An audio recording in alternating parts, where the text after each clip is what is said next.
You have goals, real ones, not the vague, I want to be successful one day kind, actual, specific, burning ambitions, and yet you don't start. Or you start and stop, or you spend hours planning the thing instead of doing the thing.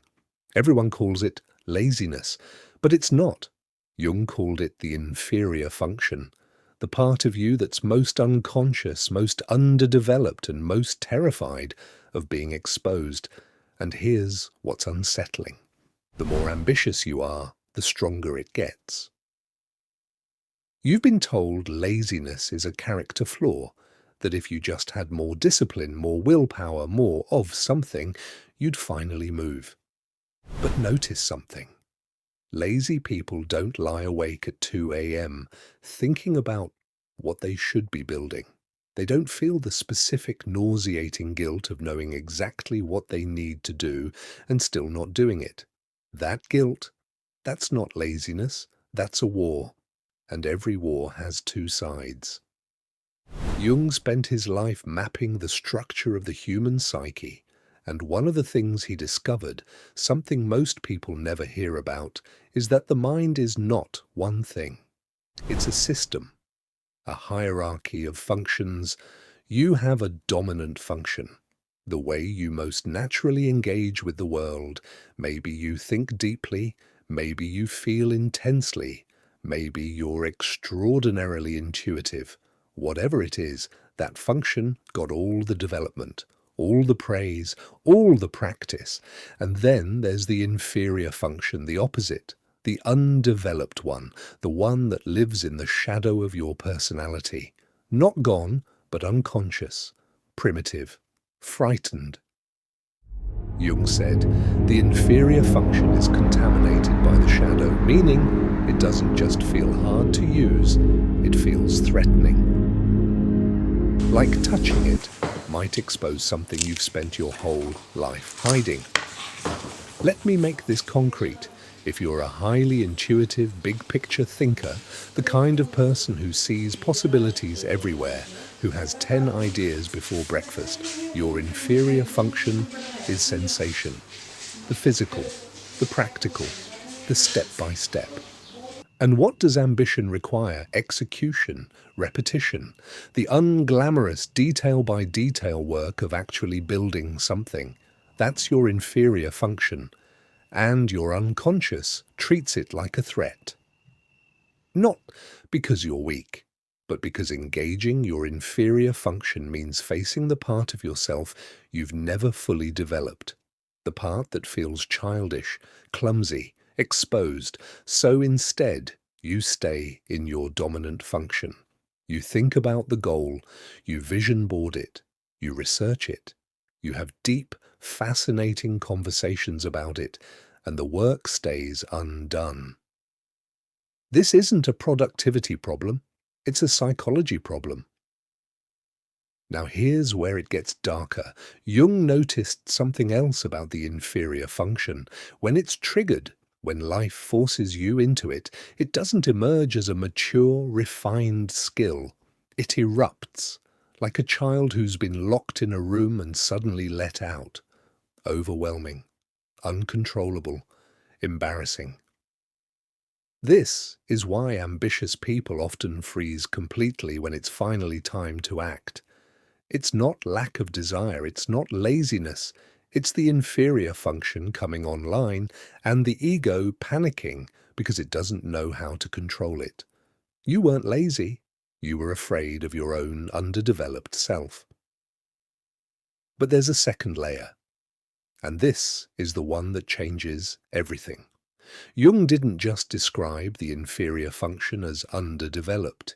He said it's where the shadow lives.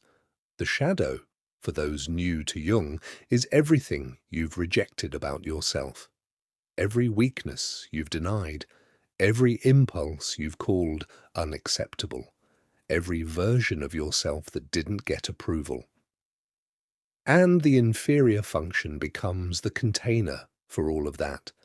So when you try to execute, to do the practical, grounded, repetitive work of building your ambition, you're not just doing something hard.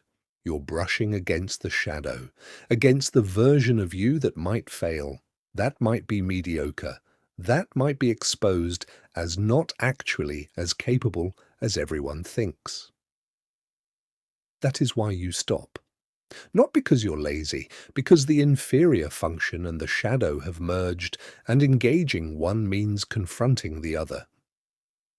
Jung called this the shadow's contamination of the inferior, and here's the cruel irony. The more gifted you are at your dominant function, the more brilliantly your mind operates in its natural mode, the more underdeveloped the inferior becomes by comparison. The most ambitious people often carry the most paralyzed inferior functions, because their whole identity was built on being exceptional in one way, and being ordinary, being a beginner, in any other way feels like annihilation. This is the shadow reason you don't start. Not weakness, not lack of discipline, the unconscious refusal to be seen as less than what you've promised yourself to be. Jung didn't leave us with the problem. He left us with a direction. He called it individuation. Not self-improvement, not optimization. Individuation, the lifelong process of integrating every part of yourself, including the inferior, including the shadow. And the first step isn't dramatic, it's humiliating on purpose.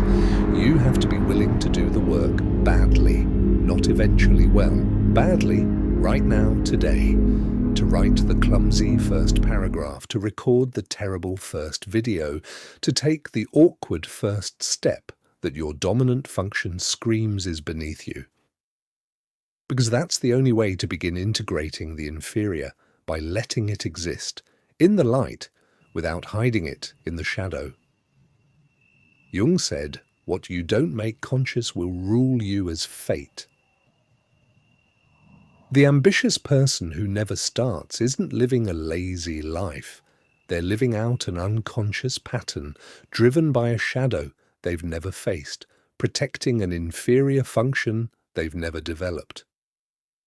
You don't need more motivation. You need to meet the part of yourself you've been running from, the part that's clumsy, that's uncertain, that doesn't know exactly how to do this yet.